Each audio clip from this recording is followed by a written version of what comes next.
Hi, I'm GNT and I'm going to take you through the straight right. This is usually known for being the follow-up from the jab, making the classic 1-2 combination, and for being a common knockout blow in various situations. Firstly, there are many ways of doing the right punch. This is just one of them. I may touch on others in this video, and I will cover other variations in a future video, but this video is mainly for the straight right. Okay, so start from your stance, feet shoulder width apart, hands up, elbows in and chin down. Try not to have your feet in line when you throw the straight right. It is good for a long jab, but bad for the right as you will have to rotate over yourself and you will be out of balance. So make sure your right foot has a direct line of sight so the back foot can comfortably pivot on the ball of the foot to help reach further with the right hand whilst also giving more acceleration and power to the move. Your upper body should be slightly side on with your rear shoulder further back. This will leave a small target for your opponent to aim for and creates more distance away to get more acceleration into the right hand. When going for the punch, remember power comes from the ground, so you'll need fast feet and hip rotation to accelerate it in with force. Set it up by moving with the jab or your movement before you counter so that you are rooted, ready to rotate and deliver the right swiftly and powerfully from that position. Do this by digging your right foot into the ground and try to move everything at the same time: foot, knee, hips, body and arm. This will limit you telegraphing the technique and make it a lot more powerful. Correct weight distribution in and during your punch is very important. For the perfect punch, it should be distributed between both legs and projected downwards so your body weight is dropped into the technique. You can get away with it to a degree being distributed on the same leg as the punching side, but it is very weak distributed on the opposite leg of the punching arm. When throwing the punch, try not to swing your upper body past your front foot or lean forwards. It can be tempting, especially for beginners, as you want more power with a move, but you will lose your balance and ability to follow up with more techniques afterwards. Also, try not to move your head, work on rotating it as you strike, instead of tilting it to the side or moving it forwards, so you are not offering up the chin for the opponent to strike. Throw the punch directly from the chin.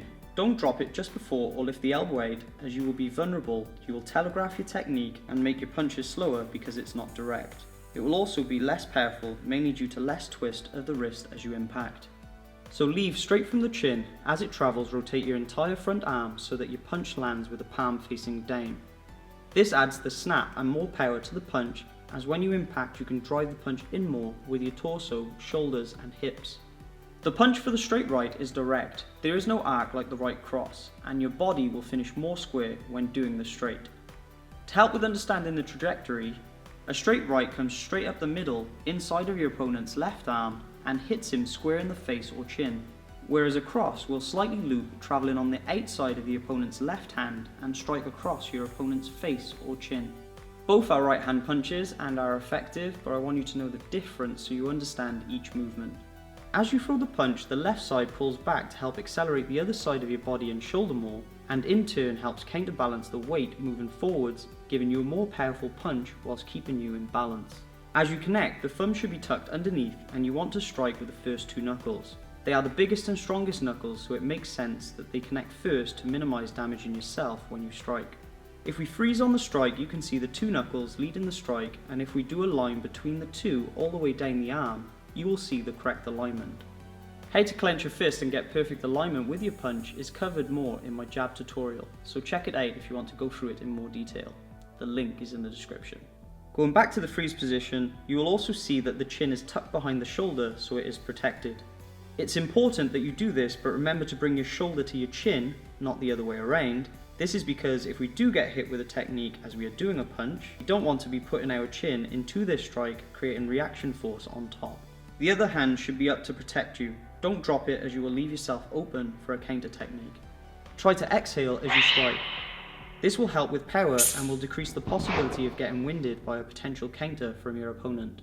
After you have made impact, don't leave your arm out. Pull it straight back to your guard so you have full defense and are ready to protect yourself or strike again.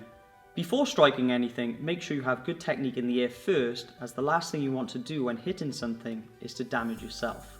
If you are going for a straight right to the body, then you would bend your legs and drop down so you don't overlean, you stay in balance and you keep your low center of gravity to move quickly. When you are confident with the straight right, try to do it with different footwork and add it into different combinations. This concludes my tutorial on the straight right. Make sure if you are entering the competition to comment on each video this month. A January marathon playlist will be here somewhere and on every other video until the competition is over to make that easier for you. Anyways, I hope you enjoyed the video. Don't forget to subscribe and follow me on my other social media if you haven't already, and good luck with your training.